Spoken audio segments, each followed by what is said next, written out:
Olá, meninos e meninas, boa noite. Entrem e fiquem à vontade, afinal de contas, a casa é de vocês, o Conexão AVP é preparado para vocês até 10 para as 8. A gente vai ter esse encontro, esse bate-papo.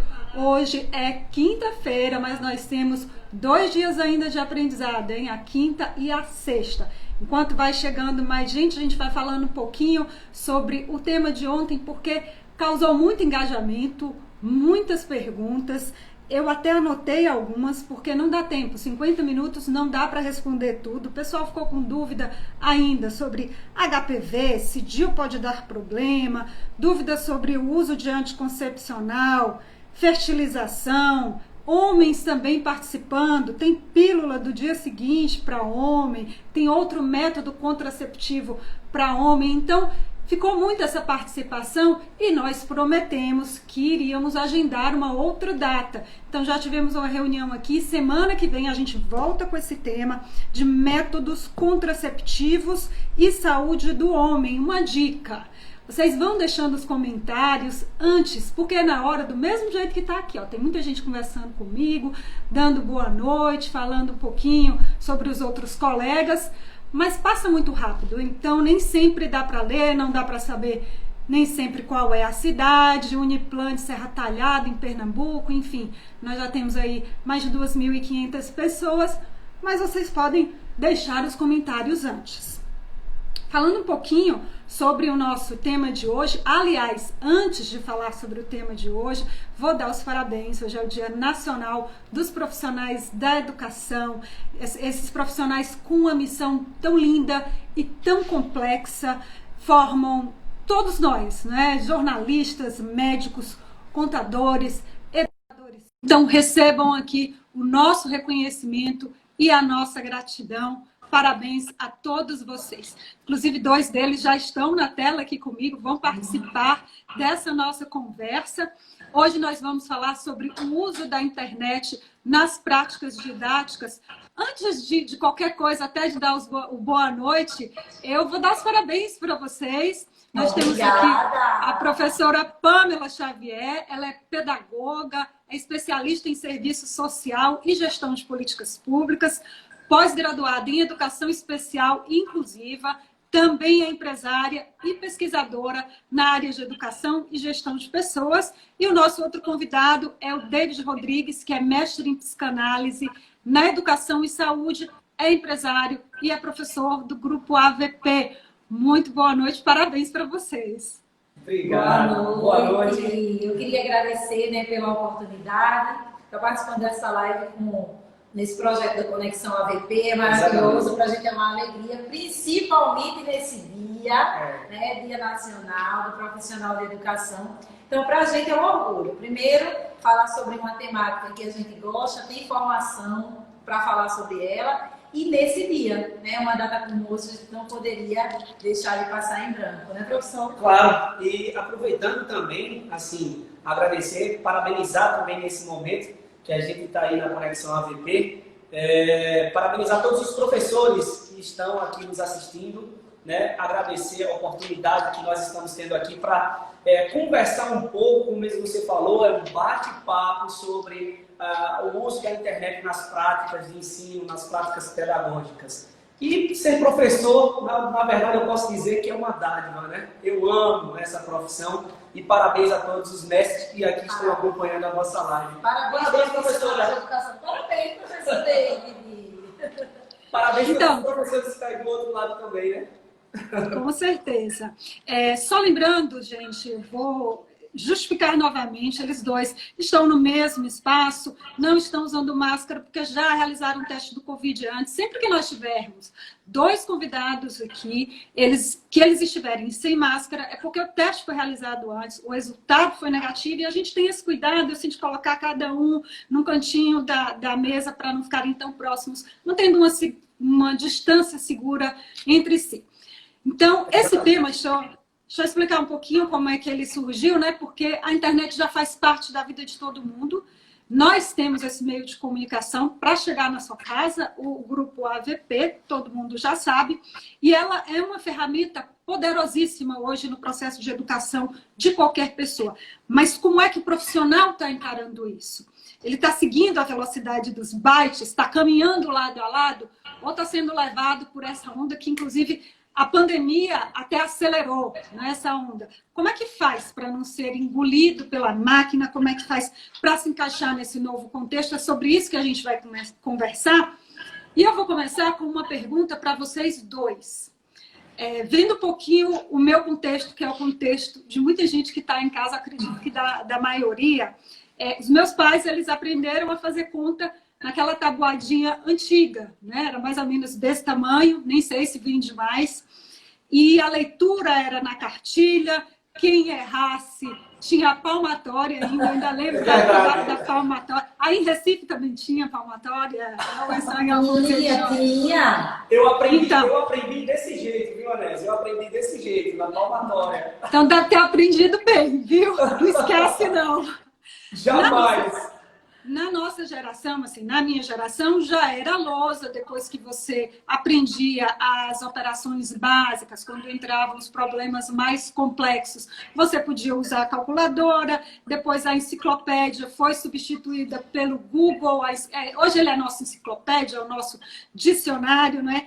E os meninos hoje, eles já nascem teclando, eles conseguem manusear a máquina muito melhor do que nós, né? Então, onde é que o educador ele vai se encaixar nessa nova realidade?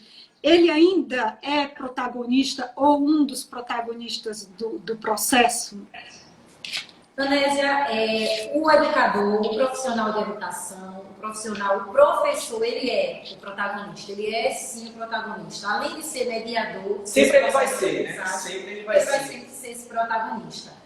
O aluno, enquanto ator do conhecimento, enquanto ser conectado, ele vai precisar, né, desse suporte. E o professor, ele precisa, de fato, estar preparado. Então, pegando um pouco do viés que você falou sobre a questão dos métodos antigos, né, da enciclopédia, e como as pessoas aprendiam, da palmatória, né, que o professor dele não é do meu tempo, eu não sou tão velha assim. É uma geração diferenciada, né? Uma geração diferenciada. Ela vai falar um pouco sobre essa geração diferenciada aqui, viu? Então, a gente consegue perceber que existe na sociedade que a gente vive, não só no âmbito da educação, mas para todos os profissionais, a gente está inserido num processo de evolução dessa geração de classes sociais. Então, a gente teve baby boomers, teve as gerações das letras, e agora a gente está na geração alfa, que são conhecidos também como os nativos digitais. São aquelas crianças que você mesmo falou que já nascem digitando.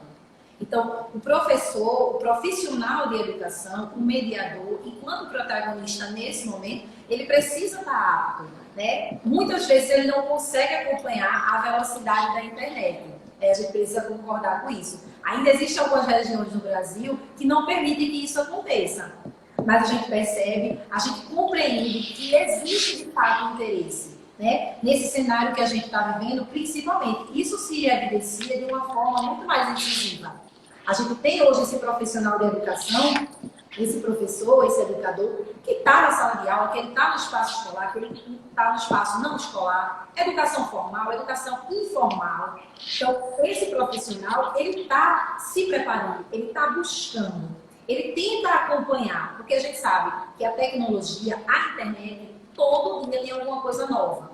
Todo dia ela recicla, todo dia ela muda, todo dia a gente tem alguma coisa diferente.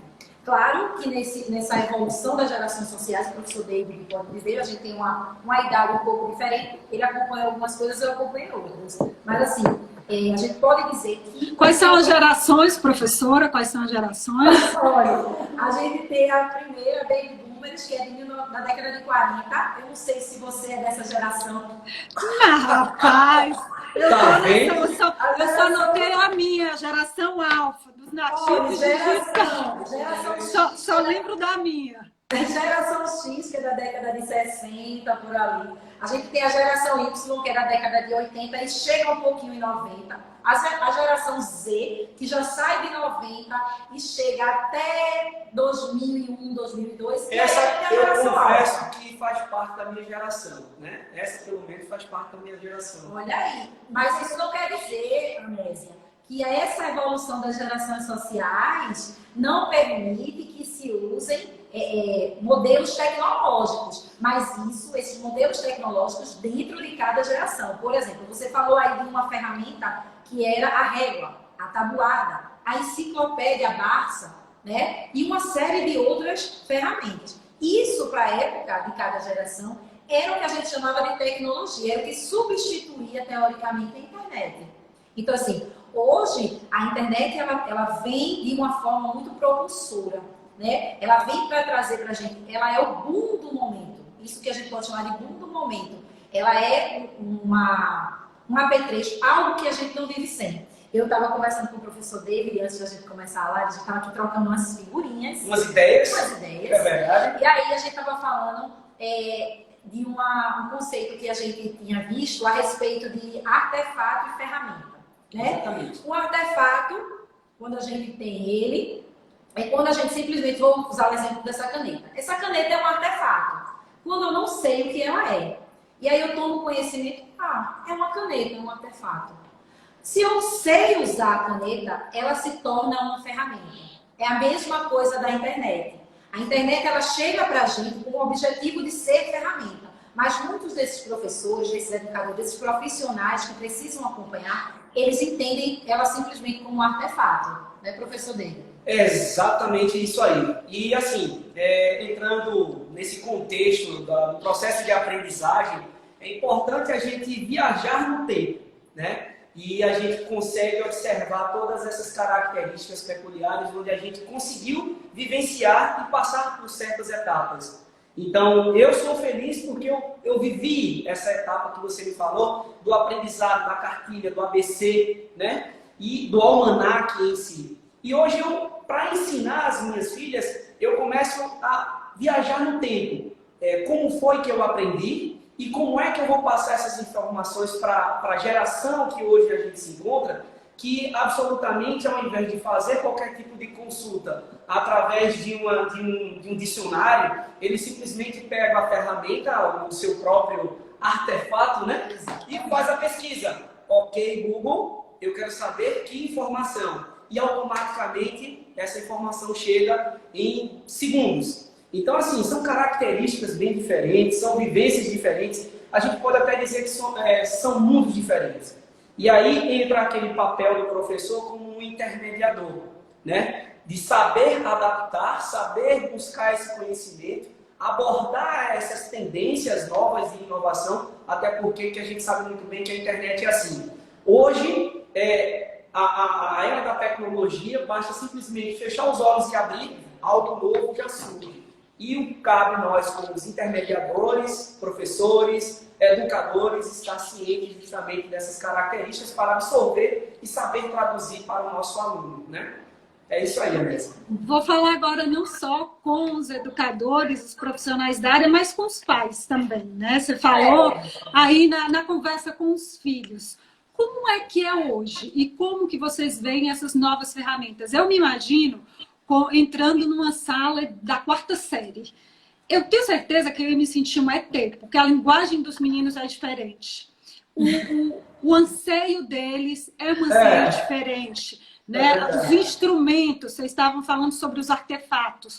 Não é mais caneta, não é mais régua, tem programa para tudo, porque na arquitetura, por exemplo, a gente já tem, não é necessário você entender tanto do espacial quanto antes, porque já tem aquele programinha que você encaixa as medidas. E para o educador, quais são as ferramentas novas? Não é? Além do Google, como é que é hoje a sala de aula? Como é que a internet mudou a metodologia? Anésia, a gente não tem como falar da tecnologia, a gente não tem como falar da internet sem falar de propriedade de conhecimento. Né? Então, assim, para o professor, essas ferramentas, elas vêm de uma forma, como é que eu posso dizer? Elas vêm de uma forma muito ampla, né? Tudo isso, eu, por exemplo, como educadora, atuo na área de ensino, com todos os níveis de ensino, com educação especial, inclusive ensino superior, assim como o professor David, e a gente tem percebido que para os professores é necessário que eles adequem, eles façam a readaptação da linguagem aquilo que eles falam, para estar mantendo esse diálogo com os alunos. Né? Esses alunos, esses atores do conhecimento que estão do outro lado, lidando com o protagonista, que é o professor que está do lado de cá, eles se utilizam do que a gente chama, do que a gente acaba por entrar nesse momento, né, na cultura híbrida. Então, assim, a gente já vivencia a cultura híbrida de algum tempo para cá. A gente a gente falou sobre a teoria de Philippe Perrineau, que ele fala sobre as 10 habilidades e competências para ensinar. E aí, Philippe Perrineau, ele fala disso em 2000, em 99 para 2000, ele publica um livro falando sobre isso. E algo bem recente, viu? Algo bem exatamente. Recente. E aí a gente entra num consenso junto com o tempo que a internet ela chega no Brasil, que está em meados de 20 anos, 20, 21 anos, com essa publicação do Philippe Perrineau, que é um dos teóricos que fala sobre isso. E aí a gente se depara com o desenvolvimento, a necessidade do desenvolvimento de habilidades e competências para lidar com essa internet, com o advento da internet como marco tecnológico no Brasil. Então, esses professores, isso para eles demanda uma qualificação.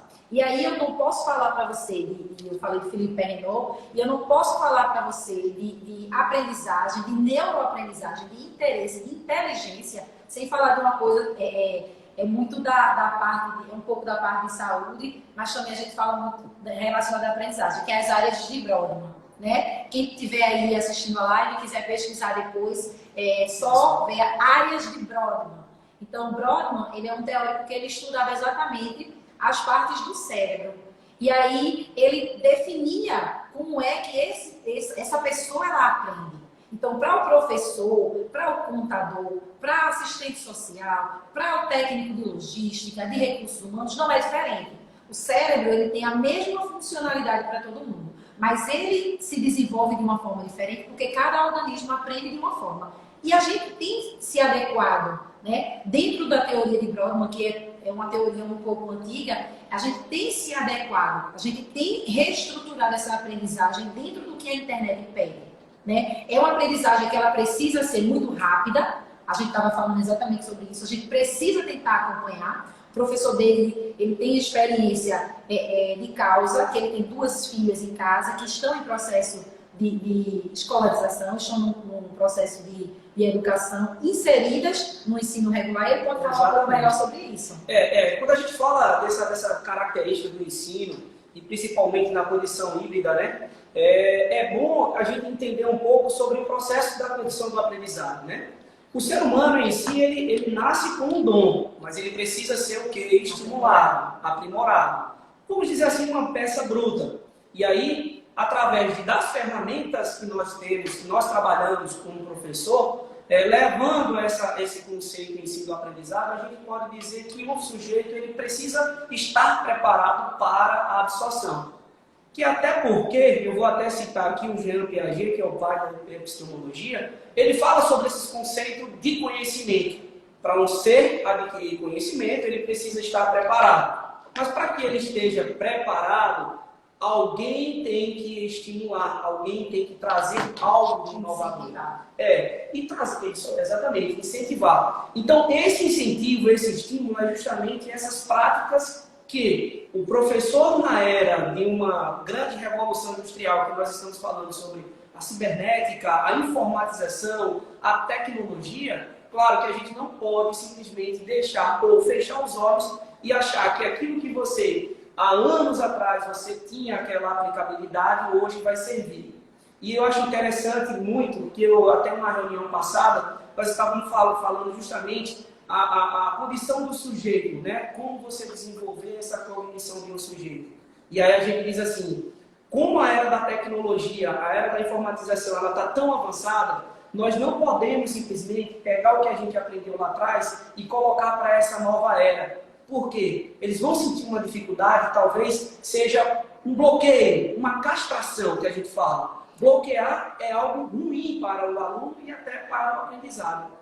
E quando a gente fala sobre a condição do aprendizado, né, da forma cognitiva, a gente não vai simplesmente trabalhar a educação só aquele sujeito infanto-juvenil. A gente tem que levar a educação desde a sua formação, entrada na escola, com o ensino fundamental, ensino, né, até superior, porque, querendo ou não, a gente precisa também abranger toda essa área.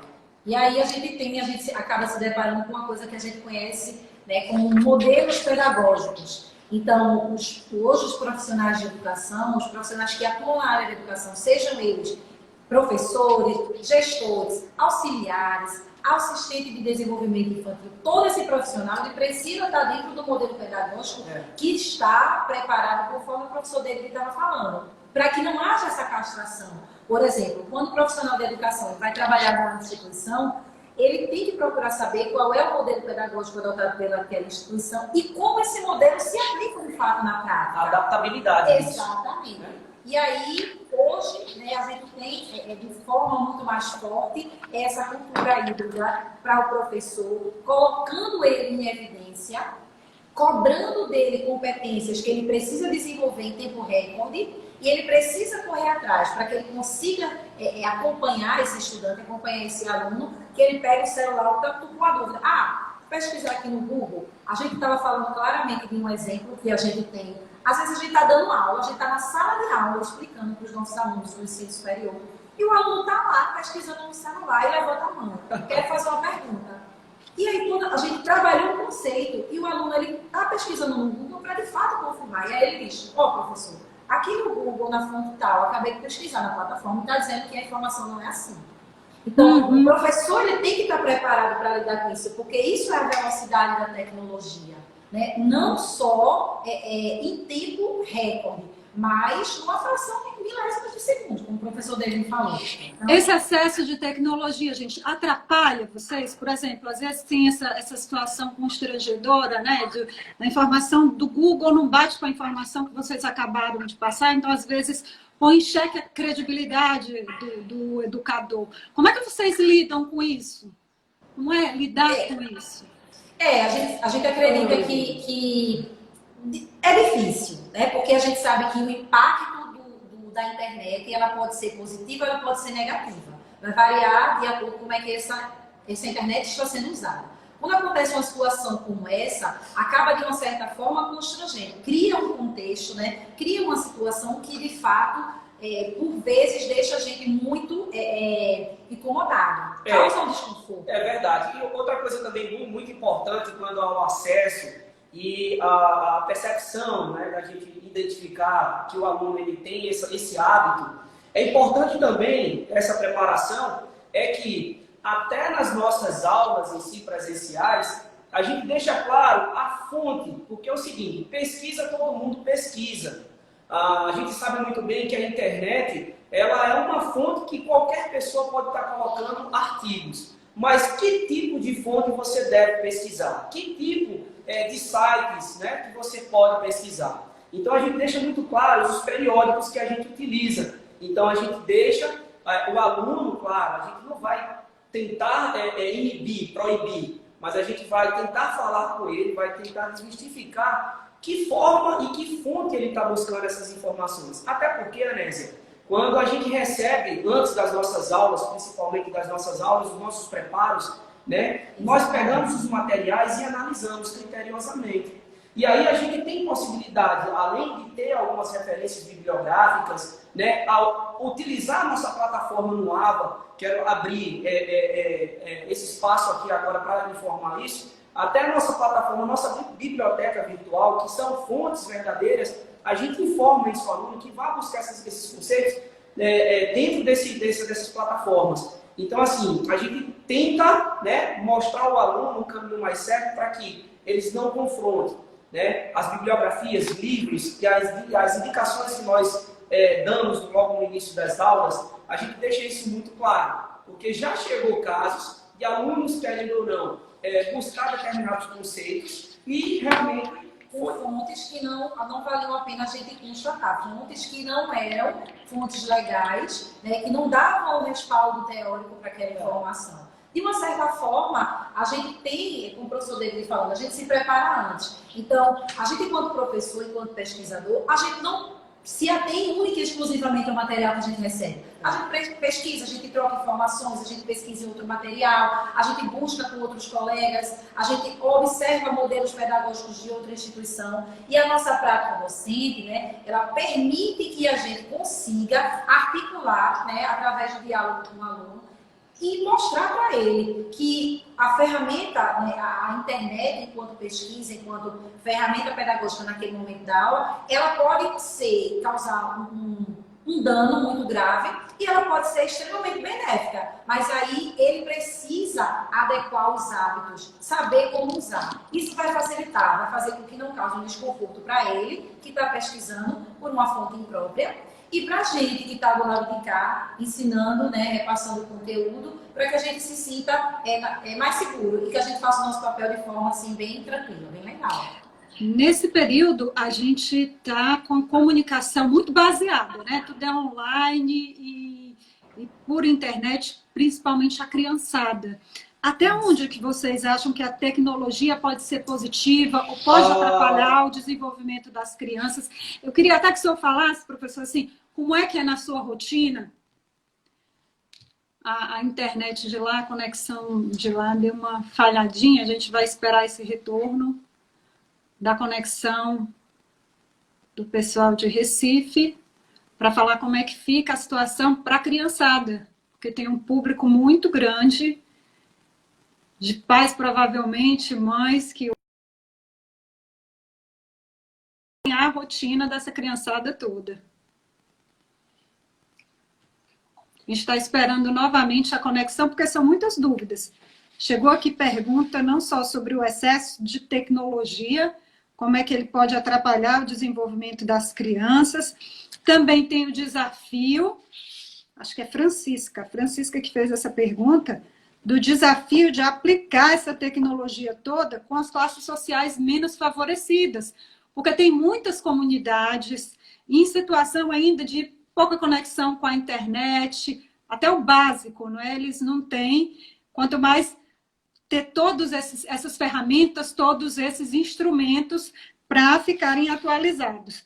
Tem uma outra pergunta, que é se já dá para perceber se essa linguagem nova, com tanta abreviatura, tantos termos técnicos, não está, por exemplo, prejudicando o aprendizado da língua portuguesa, ou se a língua portuguesa também já não é mais a mesma. Então, a gente tem essa pergunta, vai contando com a participação de vocês, enquanto espera novamente a conexão com os dois professores lá de Recife.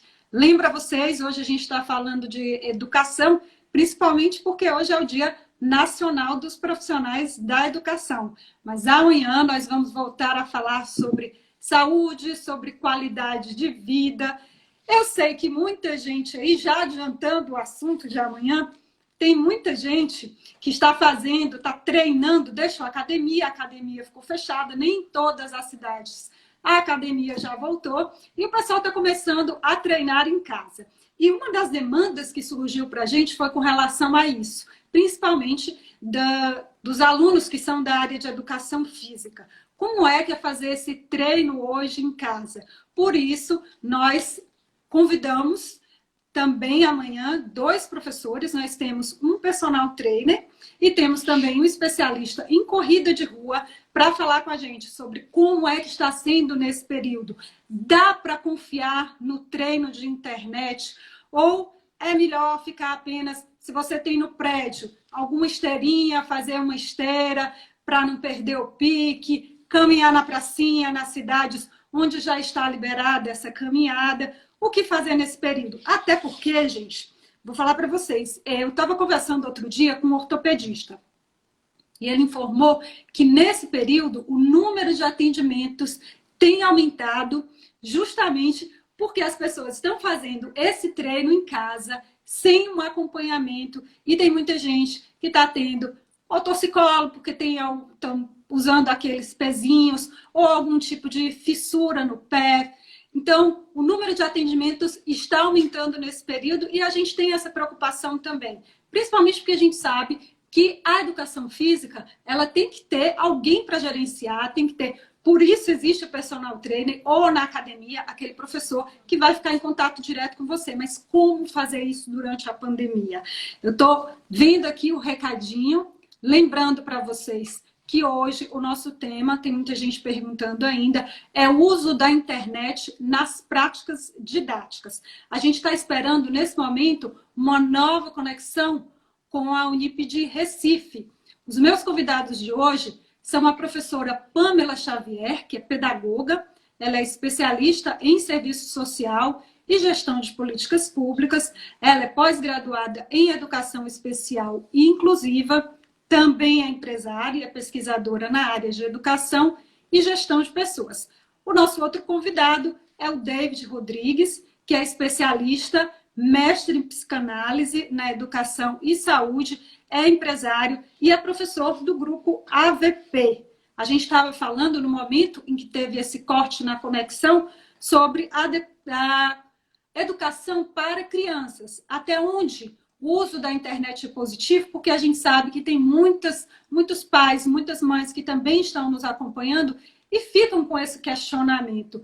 Além de ter aquela dificuldade de acompanhar os meninos no dia a dia, com tantas ferramentas novas, eles já voltaram aí a conexão, com tantas ferramentas novas, com tantas coisas. E eu ia até perguntar para o professor isso, professor, às vezes o senhor não fica meio perdido, mesmo trabalhando na área da educação, o senhor não fica meio perdido quando chega o menino com aquela atividade que na sua época não era dessa forma, e aí fica com aquela interrogação, como é que é lidar com isso? E o que o senhor percebe de ferramenta que hoje é usado, que o senhor precisa pedir ajuda para alguém? Rapaz, na minha época não era desse jeito, não.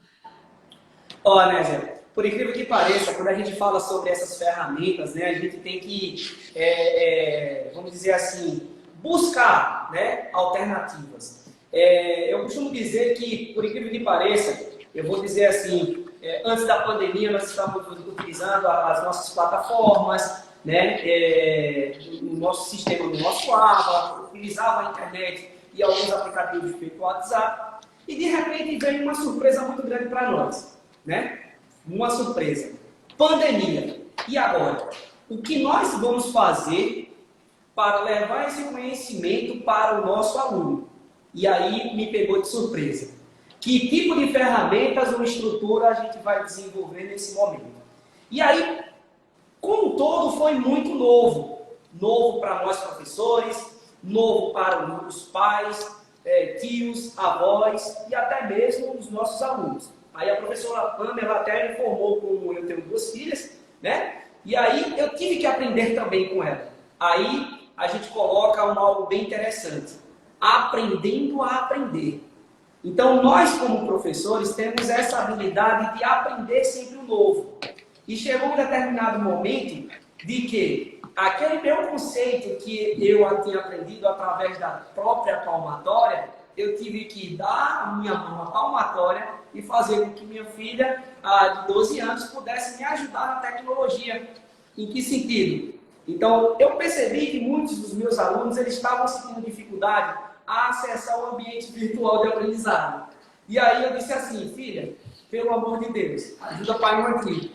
Que tipo de aplicativo eu posso instalar no meu telefone? Ou seja, que tipo de ferramenta eu posso instalar no meu telefone para que eu possa gravar algo e mostrar para os meus alunos?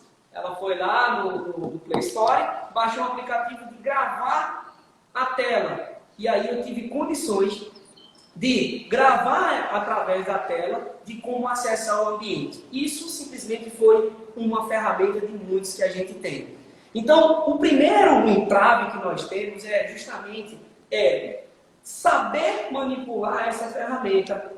Que ser é esse que nós temos em nossas mãos para que a gente possa ter isso em nosso poder e desenvolver essa habilidade para aquele que realmente necessita.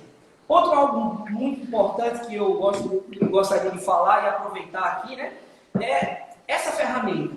Imagine eu, nesse momento, no processo ainda de aprendizado, eu até falei anteriormente, aprendendo a aprender, não soubesse entrar nessas ferramentas para poder gerar um conteúdo para que esse meu aluno que estivesse do outro lado né, pudesse absorver. E aí, paro e penso. Hoje, a internet me favorece isso. E aí você me coloca a questão. É uma ferramenta? Sim. É uma ferramenta de alto poder? Também sim. Porque vamos dizer assim, essa educação e esse ensino e essa prática de metodologia que a gente tem para com o aluno, a gente não leva esse conhecimento somente para ele. Essa ferramenta, a gente consegue levar muito mais do que ele. Consegue vivenciar e envolver essa sociedade interna desse aluno. Aí eu vejo em outras lives passadas que a gente fala sobre os nossos relacionamentos intra e interpessoal, né, professora? Porque o conhecimento e essa educação, ele não vai simplesmente até o aluno. Ele vai até o aluno, pais que vão estar presentes para dar o quê? Uma continuidade nessa educação.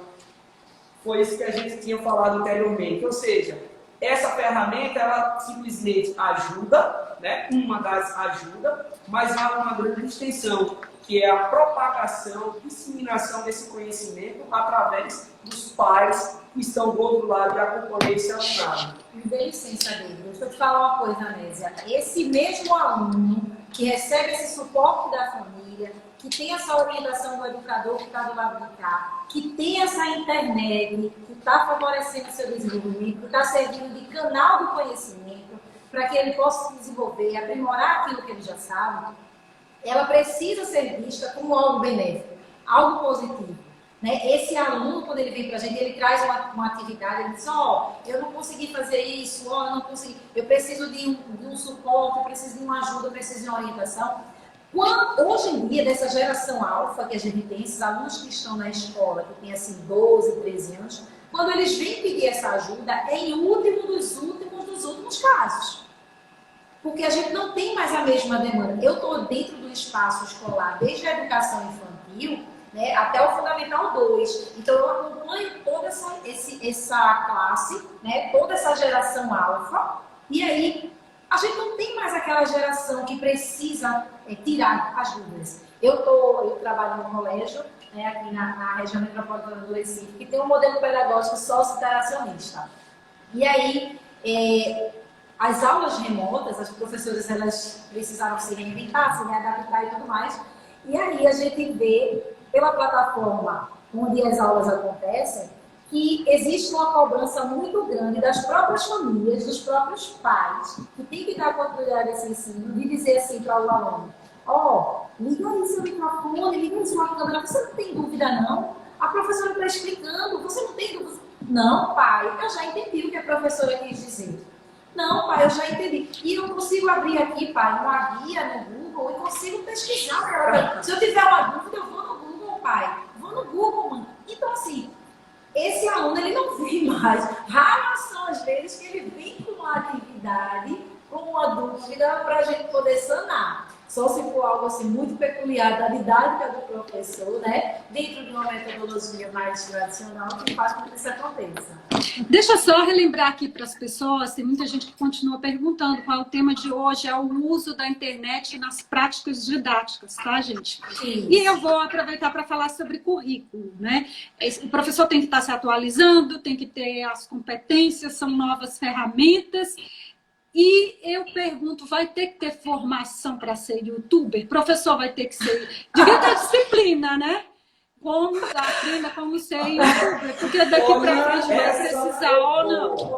Eu vou ser muito sincera com você.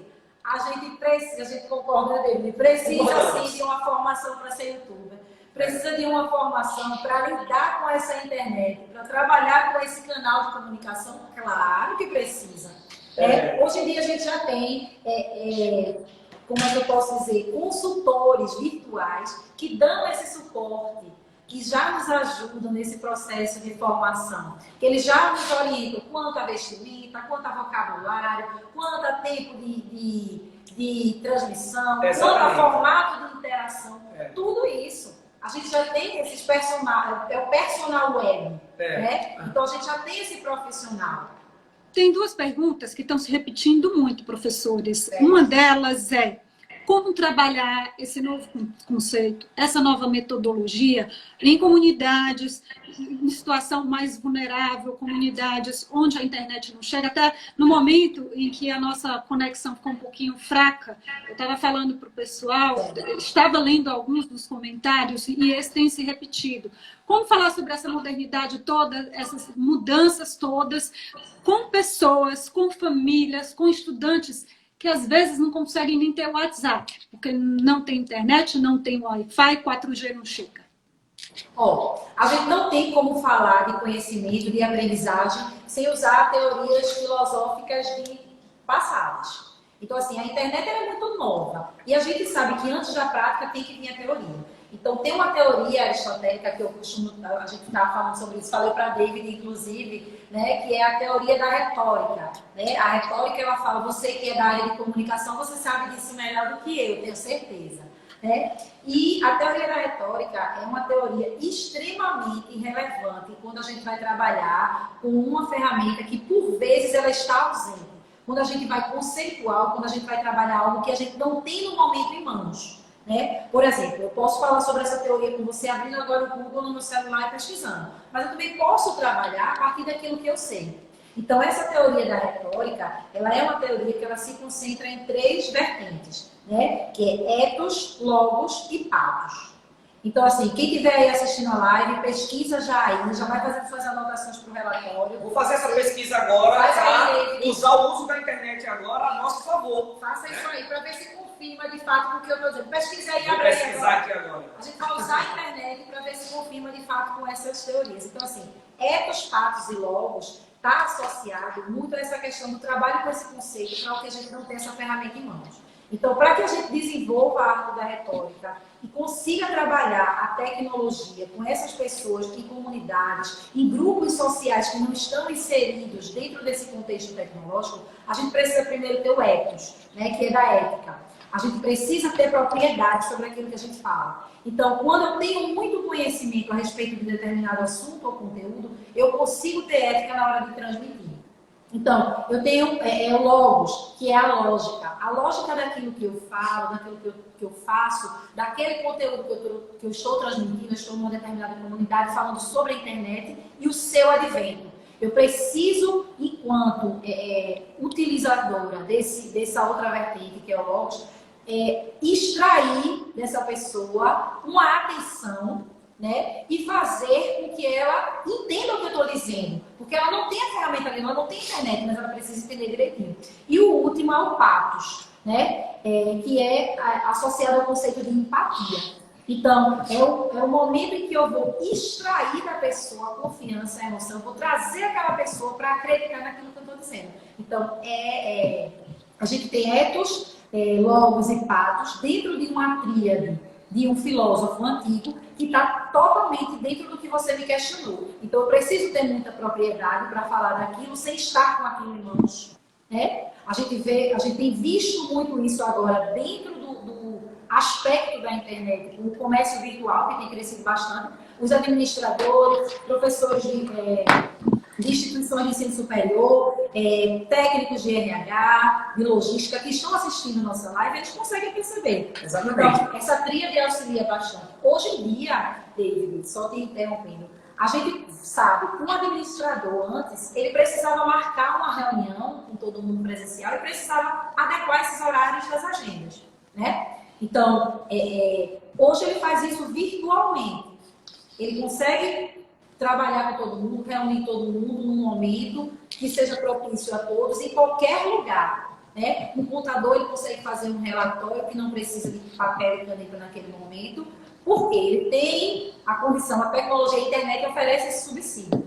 Mas, voltando ao que você perguntou, para que eu trabalhe isso com esses grupos sociais, eu preciso estar alicerçada por esses 3 pilares.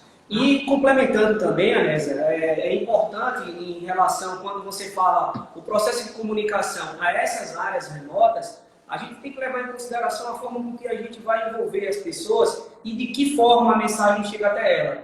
E aí a gente gera aquele processo de comunicação. Né? Eu, como, vamos dizer assim, preceptor, né, da mensagem, existe o emissor e o receptor e até mesmo a mensagem. Só que falar é muito fácil. levar essa informação, por incrível que pareça, talvez torne-se uma coisa mais predatória. Mas o que é que a gente precisa fazer? Lapidar. A informação ela é basicamente isso. A gente tem que lapidar essas informações para que chegue até essas pessoas de forma descodificada. Ou seja, em um processo de comunicação entre o emissor e o receptor, temos que prestar bastante atenção nesses 3 pilares, mas de forma bem lúdica, onde aquela informação ela tem que ser passada de uma forma que aquele que vai ouvir, receber essa informação, não esteja com a informação codificada, descodificada, de forma disso, exatamente. Então, assim, como ferramenta, e a gente utiliza esses processos de comunicação e construção desses sujeitos, levando essa informação diferenciada para esse público que talvez não tenha as ferramentas em si, a gente precisa paulatinamente, a gente pode dizer assim, biologicamente, fazendo um desmame, mostrando gradativamente àquela pessoa como funciona, é como se pegar algo, né, e jogasse na mão dele e ele imaginasse que aquilo ali fosse uma bomba, algo, né? Uma criança que nunca... Pronto, quer ver algo bem interessante? Uma criança que nunca teve a percepção da escuta. Automaticamente, quando você coloca um aparelho que faz com que ele ouça pela primeira vez, há o processo de quê? De surpresa, de olhar ao redor e dizer, nossa, a internet é isso? Então, por que não chegou isso antes para a gente, né? Então, assim, é algo lúdico, algo que a gente precisa realmente ser trabalhado de forma clara, objetiva, né? Simples, claro, simples, e que a mensagem ela chegue totalmente descodificada. A gente está nos últimos minutos, professores, mas eu queria só, durante um minutinho, que vocês fizessem um resumo sobre outra pergunta que foi muito recorrente aqui, que é até que ponto o uso da tecnologia, o uso da internet é positivo para as crianças?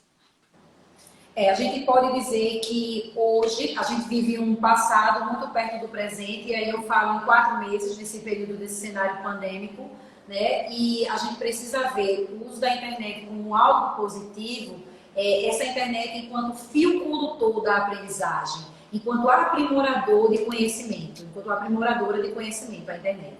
Ela precisa ser vista e trabalhada e percebida, vivenciada como algo benéfico. Algo que vem proporcionar situações, circunstâncias positivas. Principalmente se o espaço não for dentro da escola, né? Porque no espaço escolar a gente tem a mediação e acompanhamento do professor.